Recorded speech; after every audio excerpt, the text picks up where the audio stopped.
ಎಲ್ರಿಗೂ ನಮಸ್ಕಾರ. ನಾನು ಹೇಳಿದ್ದೆ ಆಧಾರ್ ವ್ಯಾಲಿಡೇಷನ್ ಅಂತ ಹೇಳಿ. ಹಿಂದಿನ ವಿಡಿಯೋದಲ್ಲಿ ಕೂಡ ನಾನು ಮಾಹಿತಿ ಕೊಟ್ಟಿದ್ದೆ ಆಧಾರ್ ವ್ಯಾಲಿಡೇಷನ್ ಯಾವ ಥರ ಮಾಡಬೇಕಂತ ಹೇಳಿ. ಫಸ್ಟ್ ಆಧಾರ್ ವ್ಯಾಲಿಡೇಷನ್ ನಿಮ್ಮ ನಂಬರ್ ಎಲ್ಲ ಕೊಟ್ಬಿಟ್ಟು ನೆಕ್ಸ್ಟ್ ಈ KYC ಸರ್ವಿಸ್ ಮಾಡಿ ನೆಕ್ಸ್ಟು ಕಾಲೇಜ್ ಅಡ್ಮಿನ್ ಹತ್ರ ಅಪ್ರೂವ್ ಹೋಗುತ್ತೆ. ಅಪ್ರೂವ್ ಕೊಟ್ಟರೆ ನೆಕ್ಸ್ಟ್ ಬರೋದೇ A B C I D ಅಲ್ಲ, ಅದು ABC ID. ನಾನು ABCD ಅಂತ ಹೇಳಿದ್ದೆ, ID ಮಿಸ್ ಆಗಿತ್ತು ಅಲ್ಲಿ. ABC IDನ ನೀವು ಇಲ್ಲಿ ಫಿಲ್ ಮಾಡಬೇಕಾಗುತ್ತೆ. ಇಲ್ಲಿ ನಾನು ತೋರಿಸ್ತೇನೆ. ABCD ID ಅಪ್ಡೇಟ್ ಅಂತ ಇದೆ. ಇಲ್ಲಿ ನಮಗೆ ನೋಟ್ ಕೂಡ ಕೊಟ್ಟಿದ್ದಾರೆ. ಇಲ್ಲಿ ಇನ್ಸ್ಟ್ರಕ್ಷನ್ಸ್ ಕೂಡ ಇರುತ್ತೆ, ಯಾವ ಥರ ಆಗಿ ನೀವು ಅಪ್ರೂವ್ ಮಾಡಬೇಕು, ಪ್ರಿನ್ಸಿಪಲ್ ಅಪ್ರೂವ್ ಯಾವುದು ಅಂತೇಳಿ. ನೀವು ABC ID ಕ್ರಿಯೇಟ್ ಮಾಡ್ಕೊಂಡಿದ್ರೆ ಇದರಲ್ಲಿ ABCD ಐಡಿನ ಇಲ್ಲಿ ಹಾಕಿ ನೆಕ್ಸ್ಟು ಇಲ್ಲಿ ಫಿಲ್ ಮಾಡಿ ಸಬ್ಮಿಟ್ ಕೊಟ್ಟರೆ ನೆಕ್ಸ್ಟ್ ಪ್ರೊಸೆಸ್ಗೆ ಅದು ಮುಂದೋಗುತ್ತೆ.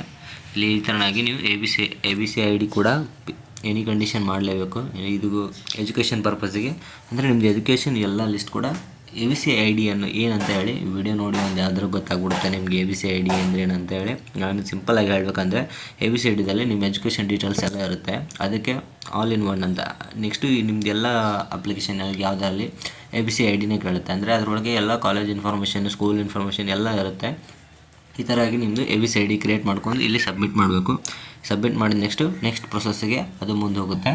ಈ ಥರ ಕಂಟಿನ್ಯೂ ಪ್ರೊಸೆಸ್ ಇರುತ್ತೆ. ಒಂದೊಂದಾಗಿ ವೀಡಿಯೋ ನೋಡಿ. ನಿಮಗೇನಾದ್ರು ಗೊತ್ತಾಗಲಿಲ್ಲ ಅಂದರೆ ಬ್ಯಾಕ್ ವೀಡಿಯೋ ನೋಡಿ, ಅದರಲ್ಲಿ ಆದರೆ ಮಾಹಿತಿ ಇಷ್ಟ ಆದರೆ ಪ್ಲೀಸ್ ಸಬ್ಸ್ಕ್ರೈಬ್ ಮಾಡಿ. Thank you.